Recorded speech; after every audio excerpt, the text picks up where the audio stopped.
सोहा, जा अपने सामान अपने रूम में रखो।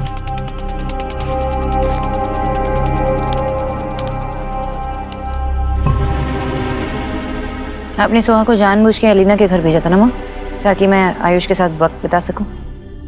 विकी घर आया था, सोहा के लिए भी बदलाव आता, इसलिए भेज दिया उसे गोलू के पास। चाहती तो रहती है, इसमें पूछने वाली क्या बात तो आपने जानबूझ के ये किया। हाँ तो गुनाह क्या किया? अच्छा ही हुआ ना, आज सोहा के जाने की वजह से तुम अपनी उस औलाद के साथ वक्त बिता पाई जिसकी तरफ तुम देख ही नहीं पा रही थी, क्योंकि तुम्हें लगता था कि तुम्हारी पहली वाली को बुरा लगेगा। गहराई से सोचोगी ना तो मुझसे सवाल करने के बजाय मेरा आभार मानोगी तुम। तो आपको ये लगता है कि एक के पास जाने के लिए दूसरे को दूर करना पड़ता है, और ये सब करने के बाद मैं जो आयु से दूर रही हूँ वो एक ही दिन में पूरा हुआ? बिल्कुल नहीं। तो लेकिन जब तक तुम दूरी पार करने के लिए कदम नहीं उठाओगी तब तक दूरी पार होगी कैसे? मुझसे सवाल करने के बजाय एक बार सोचो सोनाक्षी, आज सुहाना के यहाँ ना होने की वजह से क्या तुम आयुष पे खुल के पूरा ध्यान नहीं दे पाई? सोचो सोनाक्षी, क्या उन 8 सालों में से कुछ महीने ही सही तेजी से नहीं निकले? हाँ माँ, लेकिन आपको क्या लगता है कि मुझे आयुष के करीब नहीं जाना? जाना है। तुम देख नहीं पा रही हो वो जो मैं देख चुकी हूँ। आयुष छोटा देव है सोनाक्षी, अपने आप में रहना, चुपचाप। तुम 10 कदम आगे बढ़ोगी तो वो 1 कदम आगे बढ़ेगा, पर वो बढ़ेगा जरूर। पर उसके लिए तुम्हें उसका भरोसा जीतना होगा सोनाक्षी, और भरोसा जीतने के लिए तुम्हें वक्त देना पड़ेगा, आगे बढ़ना पड़ेगा। तुम्हें उसे महसूस कराना होगा कि तुम्हारे दिल में उसके लिए बहुत प्यार है, सबसे बढ़ के। वो तुम्हारा अपना है, उसकी जगह इस घर में है, तुम्हारे दिल में है। तुम उसके साथ हो हमेशा हमेशा। हाँ, हमेशा हमेशा, जैसे आप भी देव के साथ थी ना, हमेशा हमेशा। चाहे आपकी जरूरत थी या नहीं थी, आप हमेशा उसके साथ ही थी। नतीजा देखा ना आपने, इतना इंडिपेंडेंट आपने देव को बनाया कि 3 बच्चों का बाप बनने के बाद भी वो अपना डिसीजन खुद नहीं ले पाता। हाँ, अपने देव को हमेशा अपने प्यार से कंट्रोल किया है, उसके इमोशन से आप उसे चलाती थी और वो खुशी खुशी चलता था। आप चाहती थी कि आपने जितना प्यार देव को दिया है वो वापस आपको लौटा दे और किसी और से प्यार ना करे। लेकिन मैं अपने बच्चों के साथ ये नहीं करने वाली माँ। मैं प्यार दूंगी, अनकंडीशनल लव बोलते हैं ना, अनकंडीशनल लव दूंगी अपने बच्चों को, लेकिन उनको ये भी सिखाऊंगी कि कैसे उस प्यार को बांटा जाता है। उनको इंडिपेंडेंट बनाऊंगी ताकि वो अपने फैसले खुद ले। जब भी कोई मुश्किलें आई सामने उनके, तो मैं जबरदस्ती अपना टांग नहीं अड़ाऊंगी। मैं उनके फैसले खुद उन्हें लेने दूंगी। जब जरूरत पड़ेगी मैं खड़ी रहूंगी, उनके साथ मदद करूंगी। लेकिन माँ प्लीज, मैं भी एक माँ हूँ और बहुत मुश्किलों का सामना मैंने भी किया है, और आप जानते हो कि सबसे ज्यादा मुश्किलें आपके वजह से हुई है। And I am really sorry माँ, लेकिन मुझे दूसरी ईश्वरी नहीं बनना है और अपने बेटे को दूसरा देव नहीं बनाना है।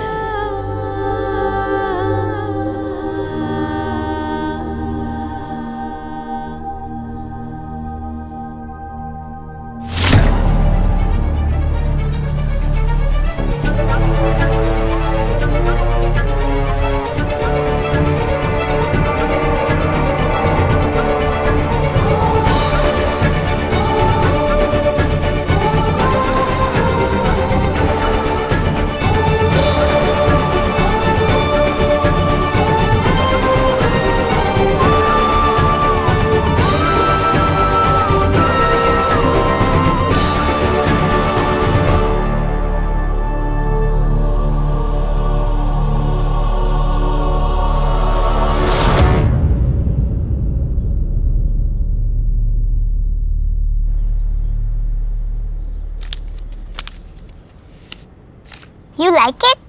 तुम्हारे लिए बनाया है। Thank you.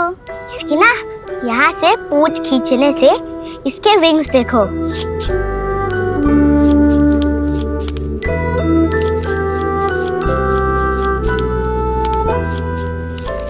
स्वीट, मुझे भी सिखाओगे? हाँ ना।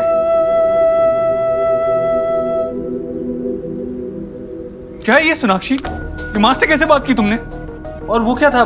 मुझे इस घर में एक और देव और एक और ईश्वरी नहीं चाहिए। क्या मतलब है इसका? मतलब तो वही है ना जो मैंने कहा देव, मुझे एक और ईश्वरी और एक और देव नहीं चाहिए। एंड आई स्टिल रिमेम्बर कि जब सुहा पैदा हुई थी तब मैं लाई थी ना उसे तुमसे मिलने आने के लिए, लेकिन माँ ने मिलने नहीं दिया। सोनाक्षी मैडम आई है, देव सर से मिलना चाहती हैं। ओके, सॉरी मैडम, देव सर से मिलने के लिए आपको मना कर दिया है। माफ कीजिएगा, उन्होंने ये भी कहा है कि जब एक बार हमेशा के लिए जा चुकी हो तो फिर दोबारा इस दरवाजे की तरफ आना मत। 7 साल मैंने सुहा को बड़ा किया, मैंने पाला उसे। आसान था मेरे लिए, मुझे तुम्हारी जरूरत थी, लेकिन तुम थे नहीं वहां।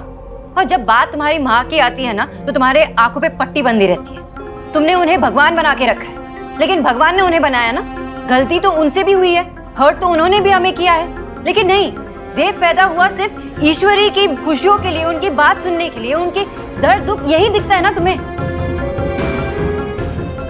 तुम्हारी वजह से मम्मा पापा की लड़ाई हो रही है। जब से तुम आए हो तब से ये हो रहा है।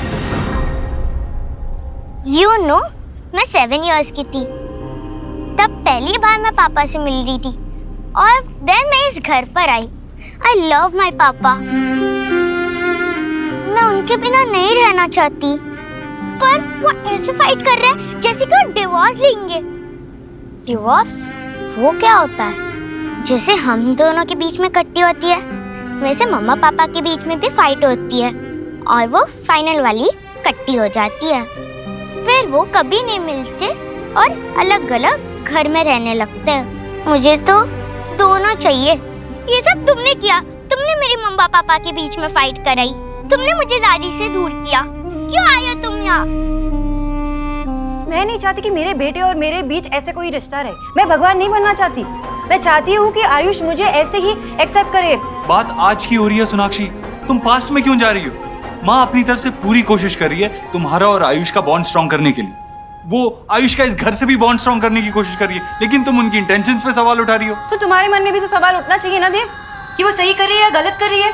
अभी आयुष और मेरा बॉन्ड स्ट्रॉन्ग करने के लिए वो सुहा को मुझसे दूर करना चाहती है। क्यों? जब एक हाथ अगर काम नहीं कर रहा हो तो उसको काट के नहीं फेंकते ताकि दूसरे हाथ में जान आ जाए। माँ ऐसा क्यों करेगी? उन्होंने एक्सेप्ट किया है। जाके पूछो माँ से कि उन्होंने ये किया और क्यों किया। मैं तो सुहा की माँ हूँ ना। और वो भी सुहा की दादी हैं, वो जानती हैं ये बात। आई एम श्योर तुम्हें मिसअंडरस्टैंडिंग हुई है सोनाक्षी। देव, यही तो प्रॉब्लम है ना कि तुम्हें कुछ नजर ही नहीं आ रहा। एक 10 साल के बच्चे को बिठा के पूछ लो कि सही और गलत क्या है, वो बता देगा। लेकिन ये छोटी छोटी फैक्ट्स भी तुम्हें मिसअंडरस्टैंडिंग ही लग रहे हैं। इनफ सोनाक्षी, तुम अपनी हद पार कर रही हो। मैं हद पार कर रही हूँ। देव, कुछ नहीं बदला है, ना ही तुम बदले हो ना ही वो बदली है।